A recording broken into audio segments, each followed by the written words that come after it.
बिस्मिल्लाहिर्रहमानिर्रहीम। मेरे मोहतरम दोस्त federal minister of information and broadcasting Fawad Hussain Chaudhry साहब, मोहतरम दोस्तों, साथियों, लेडीज़ एंड जेंटलमैन, अस्सलाम वालेकुम। सबसे पहले तो मैं मुबारकबाद देना चाहता हूँ, बेहतरीन लोगो बनाया।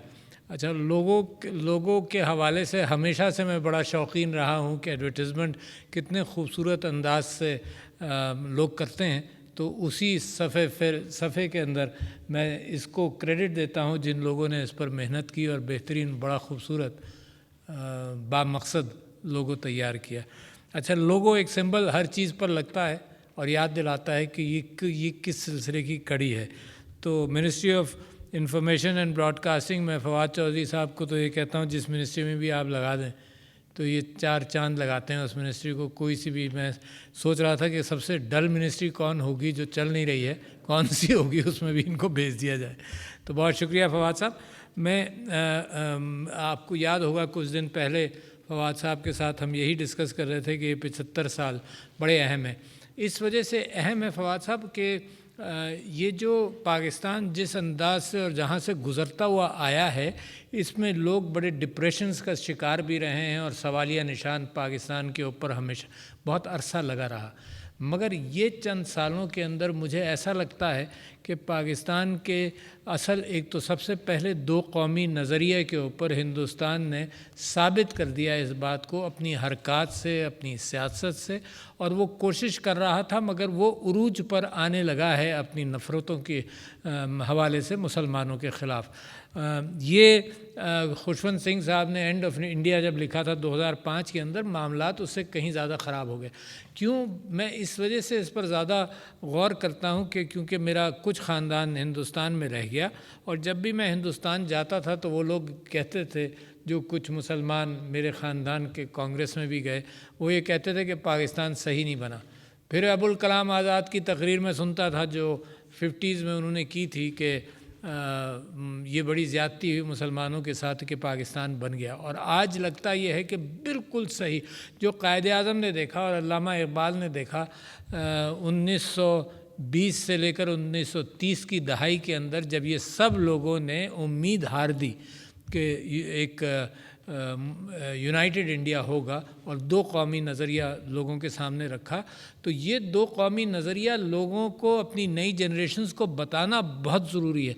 पाकिस्तान इतना खूबसूरत मुल्क है कि तारीख़ में नहीं था और एक जमहूरी तरीक़े से बना कि वोटिंग हुई। उसके बाद भी वोटिंग के अंदर गड़बड़ ये हुई कि जिस अंदाज से पाकिस्तान का बनना चाहिए था, जो स्टेट्स पाकिस्तान को एक्सीड कर रही थीं या जहां अक्सरियत थी, कश्मीर मिसाल के तौर पर, तो गुरदासपुर हिंदुस्तान को इसी शरारत में दिया गया। ये हमारे साथ बड़ी शरारतें हुई हैं। तो मैं समझता हूँ कि वो ज़माना आना चाहिए कि मुसलमानों को और मुसलमानान पाकिस्तान को अंदाज़ा हो कि क्या we were dealt a very bad and convoluted hand, कि कायदे आज़म के पास सर ज़फ़रुल्लाह ख़ान आए जो बाउंड्री कमीशन के मेंबर थे। उन्होंने कहा जी हम ये अवार्ड एक्सेप्ट नहीं करना चाहते, क्योंकि गुरदासपुर इधर और एक मशरक़ी पाकिस्तान और नेपाल के बीच में एक मुसलमान बेल्ट थी, तो आसाम तक हिंदुस्तान को लिंक देने के लिए वो बेल्ट मुसलमानों की हिंदुस्तान को दे दी गई।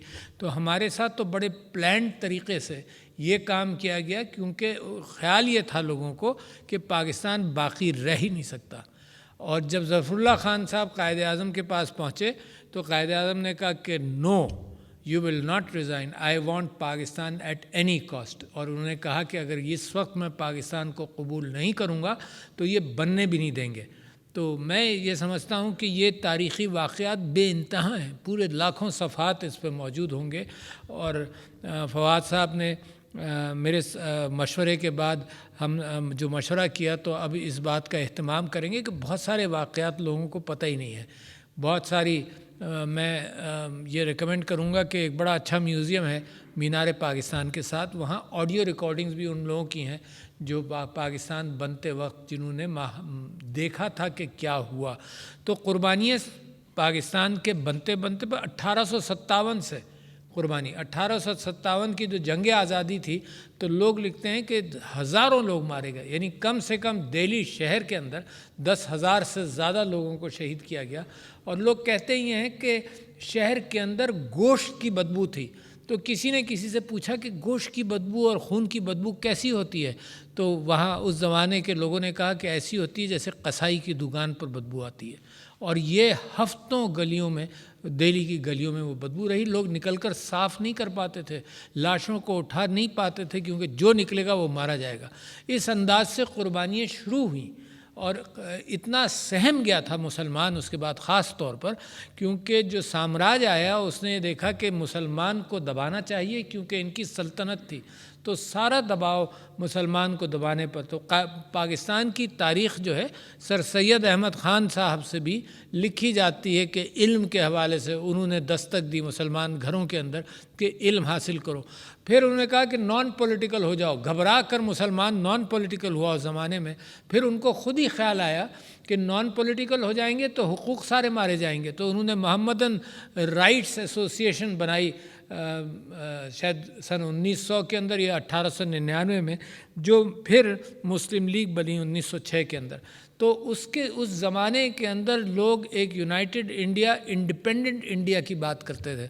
بٹ ہمارے لیڈران کو، ہماری خوش قسمتی ہے کہ ہمارے لیڈران کو یہ احساس ہوا کہ یہ نہیں چل سکے گا اکٹھا.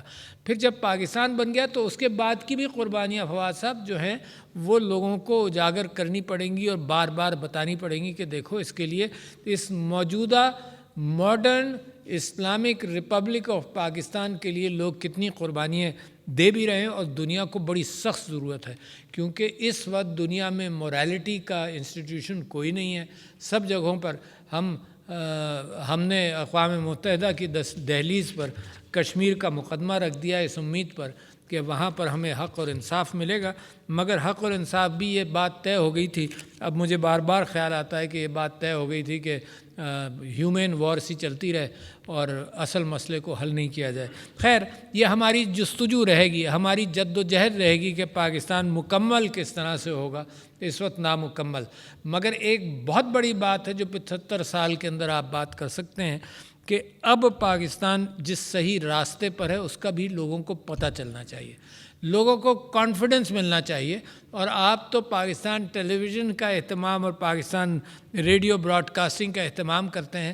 یہ جو مسلسل ہمیں فیڈ کیا جاتا ہے کہ اتنا برا حال ہے، یہ ہے وہ ہے، اس سے ہٹ کر لوگوں کو کانفیڈنس آئے کہ میرا ملک کتنی تیزی سے ترقی کر رہا ہے اور بالکل دہلیز پر ہے کمنگ ٹو ڈیولپنگ نیشن.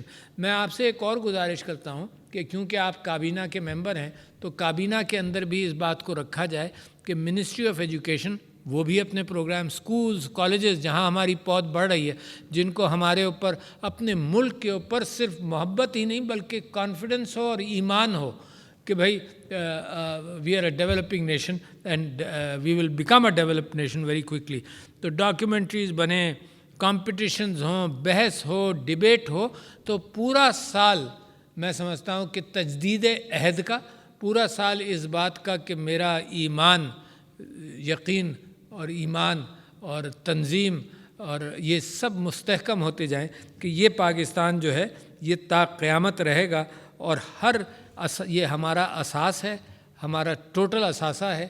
اور صرف یہی نہیں ٹوٹل اثارہ ہے، اس میں وہ جراثیم ہے جو علامہ اقبال کی شاعری کا نچوڑ ہے کہ امہ کے حوالے سے اور نئے morality and humanity based world order کے اعتبار سے اگر مجھے ساری دنیا میں کہیں جراثیم نظر آتے ہیں اس بات کے تو وہ پاکستان کے اندر ہیں.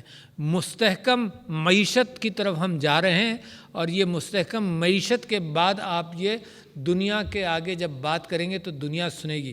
جب مستحکم معیشت نہیں ہوگی تو دنیا بات سنتی بھی نہیں ہے. مگر اس وقت اگر آپ حال دیکھیں دنیا کا تو اتنا رائپ ہے، یہ بالکل ویسی کیفیت ہے کہ مزید تکلیف میں ہو اور اس کو تکلیف کی دوا مل جائے. تو اتنا رائپ کیفیت میں آج پاکستان موجود ہے. تو چودھری فواد حسین صاحب، مبارکباد آپ کو، آپ کی ساری ٹیم کو، اور میں دعا کرتا ہوں کہ اس میں آپ بہت کامیاب ہوں اور پاکستان کا رخ بھی بدلنے کے اندر لوگوں کے اندر ہمت بڑھائی جائے، اور انشاءاللہ رخ بدل رہا ہے. بہت شکریہ. السلام علیکم.